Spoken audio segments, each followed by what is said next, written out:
نحمده ونصلي على رسوله الكريم اما بعد فاعوذ بالله من الشيطان الرجيم بسم الله الرحمن الرحيم والعاديات ضبحا فالموريات قدحا فالمغيرات صبحا فأثرن به نقعا فوسطن به جمعا إن الإنسان لربه لكنود وإنه على ذلك لشهيد وإنه لحب الخير لشديد صدق الله وصدق رسوله النبي الكريم ونحن على ذلك لمن الشاهدين والشاكرين والحمد لله رب العالمين يا رب لك الحمد كما ينبغي لجلال عظمتك وعظيم سلطانك يا رب صل وسلم دائما ابدا على حبيبك خير الخلق كلهم۔ ذی وقار سامعین محترم، قرآن مجید فرقان حمید 30واں پارہ سورہ عادیات کی چند آیات آپ کے سامنے تلاوت فرمائی ہیں۔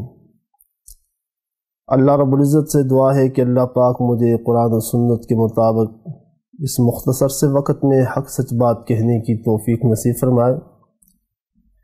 اس سورہ عادیات کے اندر اللہ رب العزت نے 3 چیزوں کو بیان فرمایا ہے۔ ایک روحانی بیماری کا ذکر کر کے اللہ رب العزت نے اس کے بعد دوسرے نمبر پر اس بیماری کے لگنے کا سبب کیا ہے،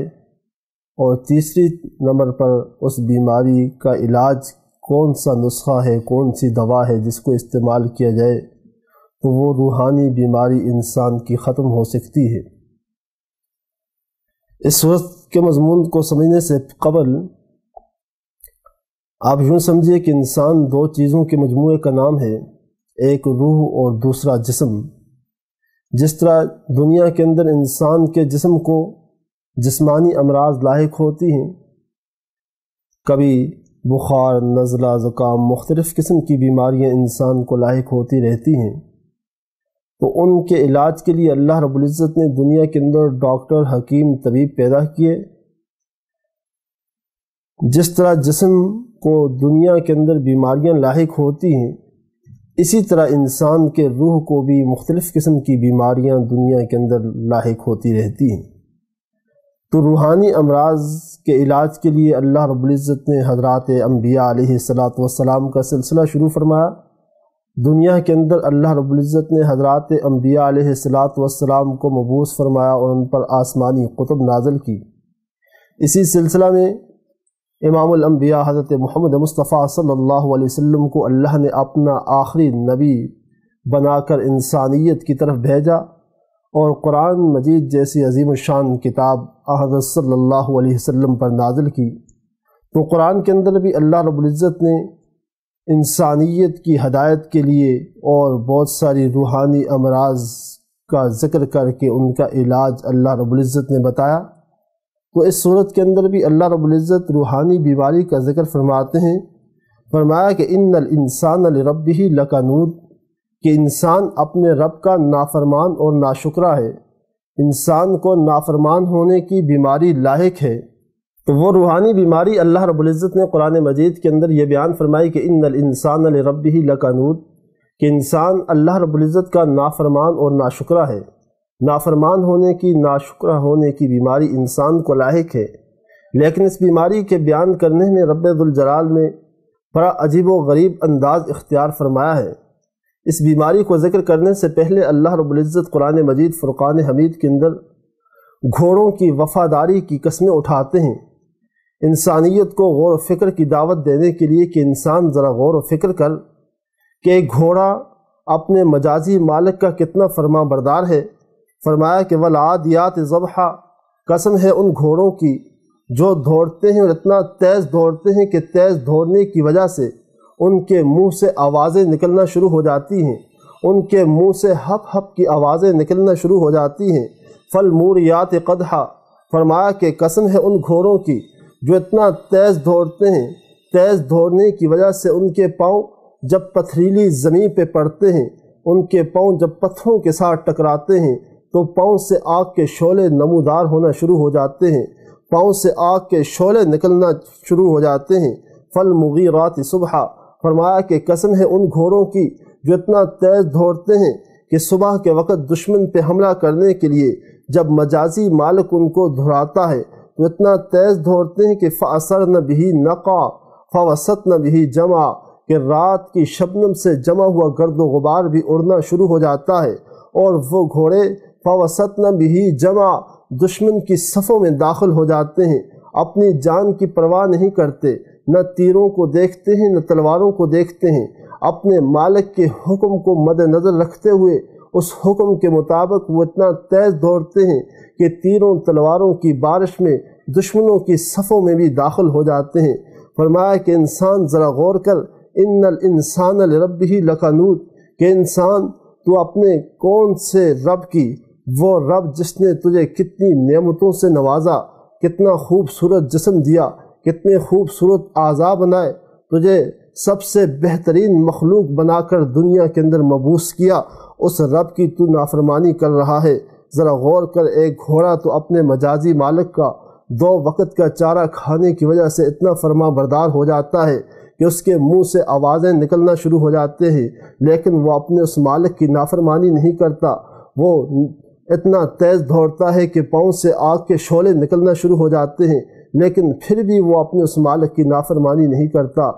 دشمنوں کی صفوں میں اپنی جان کی پرواہ کیے بغیر داخل ہو جاتا ہے، لیکن اپنے اس مجازی مالک کی نافرمانی نہیں کرتا۔ فرمایا کہ ان الانسان لربہ لکنود، اے انسان ذرا تو بھی غور کر، تو بھی سوچ تو صحیح کہ تو اپنی کون سے رب کی نافرمانی کر رہا ہے، جس رب نے تیرے اوپر لاکھوں کروڑوں اربوں خربوں انعامات تیرے اوپر نازل کیے، تجھے نعمتیں عطا کی، اس رب کی تو نافرمانی کر رہا ہے۔ لفظ رب لا کر بھی اللہ رب العزت انسانیت کو سمجھانا چاہتے ہیں۔ رب کے معنی ہوتے ہیں کسی چیز کو تدریجاً بتدریجاً آہستہ آہستہ پال کر حد کمال تک پہنچانا۔ تو اللہ رب العزت انسان کو دعوت فکر دے رہے ہیں کہ انسان تو ذرا اپنی پیدائش پر بھی غور کر کہ رب ذوالجلال نے کس انداز سے تیری پرورش کی، کس انداز سے تجھے پال کر اس مقام تک پہنچایا۔ سب سے پہلے ماں کے پیٹ کے اندر تیری خوراک کا کس طریقے سے انتظام کیا۔ آج پوری دنیا کے ڈاکٹر حکیم مل جائے، ماں کے پیٹ کے اندر بچے کی خوراک کا انتظام نہیں کر سکتے، لیکن اللہ رب العزت نے کس انداز سے وہاں پہ انسان کی خوراک کا انتظام کیا۔ پھر جب انسان بچہ پیدا ہو جاتا ہے، اس وقت بچہ روتا ہے، چیختا ہے کہ یا اللہ اب میری خوراک کا کیا بنے گا؟ ماں کے پیٹ کے اندر تو مجھے رزق مل رہا تھا۔ اللہ پاک فرماتے ہیں کہ میرا نام رب ہے، گھبرانے کی ضرورت نہیں،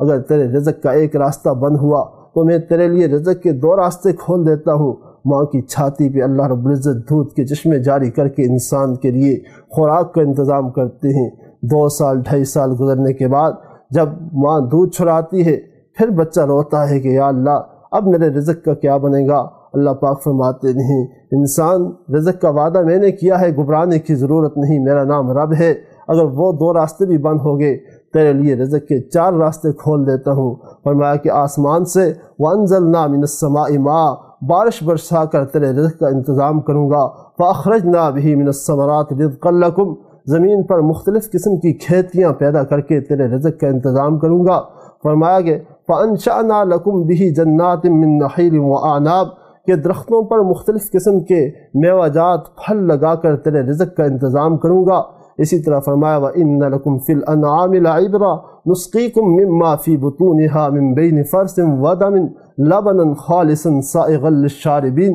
کہ جانوروں کے پیٹ کے اندر ایک ایسا کارخانہ لگا کر، دودھ کی مشین لگا کر صاف شفاف دودھ تجھے دے کر تیرے رزق کا انتظام کروں گا، گھبرانے کی ضرورت نہیں۔ بلکہ اللہ رب العزت انسان کو سمجھانا چاہتے ہیں کہ انسان ذرا غور و فکر کر، ان الانسان لربہ لکنود، فرمایا کہ انسان اپنے رب کا نافرمان ہے، اور اب انسان کو یہ نافرمان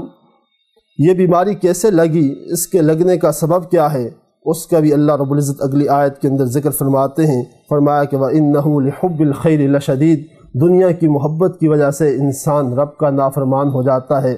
جب انسان کے دل کے اندر دنیا کی محبت آ جاتی ہے، مال کی محبت آ جاتی ہے، تو فرمایا کہ مال و دولت کی محبت انسان کو تباہی کے دہانے پر پہنچا دیتی ہے، پھر انسان اللہ رب العزت کی نافرمانی شروع کر دیتا ہے۔ حدیث کے اندر بھی آقا نامدار صلی اللہ علیہ وسلم فرماتے ہیں حب الدنیا رأس کل خطیہ، کہ دنیا کی محبت ہر خطا کی، ہر برائی کی، ہر گناہ کی جڑ ہے۔ تو دنیا کی محبت کی وجہ سے انسان اللہ رب العزت سے دور ہو جاتا ہے، اللہ رب العزت کی نافرمانی پہ اتر آتا ہے۔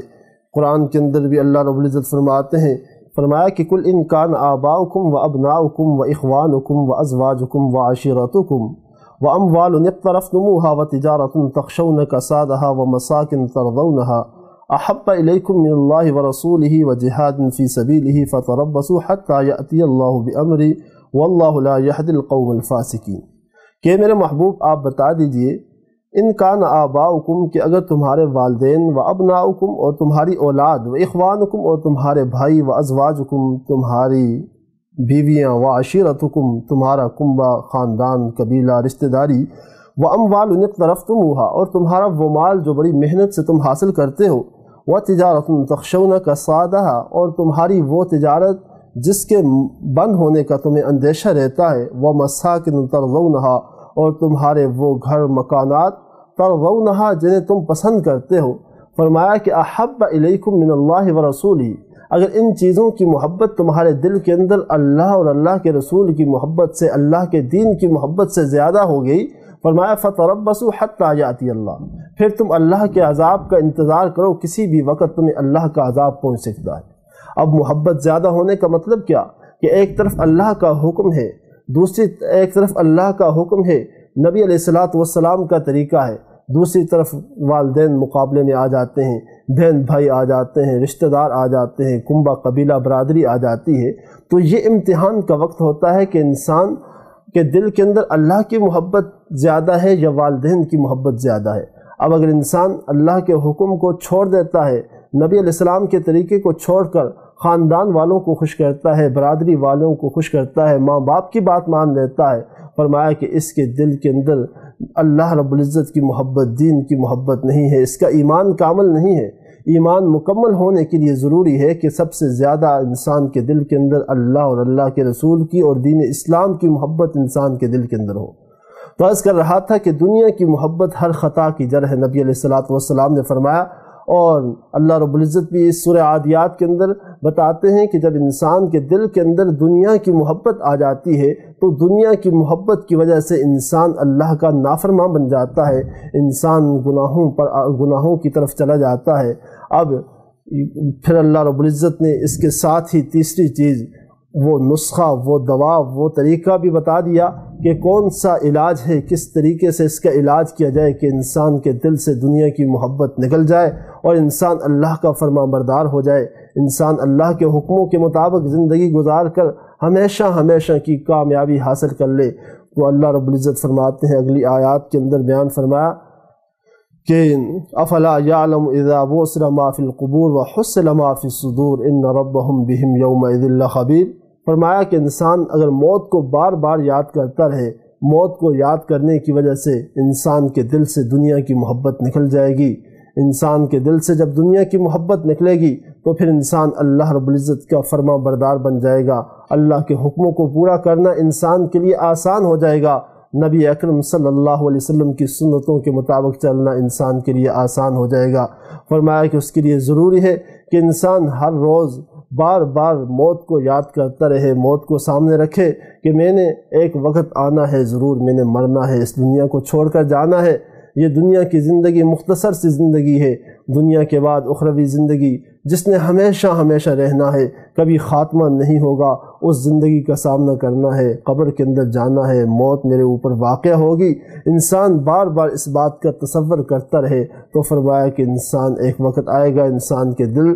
پاک صاف ہو جائے گا، انسان کے دل سے دنیا کی محبت نکل جائے گی۔ اسی طرح ایک حدیث کے اندر آتا ہے، نبی علیہ السلام نے فرمایا کہ جب انسان گناہ کرتا ہے تو انسان کے دل کے اوپر ایک سیاہ نقطہ لگ جاتا ہے، اور جب دوسرا گناہ کرتا ہے پھر دوسرا نقطہ پڑ جاتا ہے۔ اگر انسان توبہ نہیں کرتا، گناہوں پہ گناہ کرتا جاتا ہے تو ایک وقت آتا ہے کہ سارے کا سارا دل سیاہ ہو جاتا ہے، پھر نیکی اور بدی کے انسان کے لیے نیکی اور بدی کے درمیان فرق کرنا مشکل ہو جاتا ہے، لیکن اگر انسان گناہ کرتا ہے، گناہ کے بعد توبہ کرتا ہے تو انسان جب انسان گناہ کر کے اس کے بعد توبہ کرتا ہے تو وہ نقطہ دھل کر صاف ہو جاتا ہے۔ تو اللہ رب العزت سے دعا ہے کہ اللہ رب العزت ہمیں اس صورت کے مطابق ہمیں دنیا کی محبت ہمارے دلوں سے ختم کر کے اور ہمیں اپنی فرما برداری والی زندگی اختیار کرنے کی توفیق نصیب فرمائے۔ وآخر الدعوانا الحمدللہ رب العالمین۔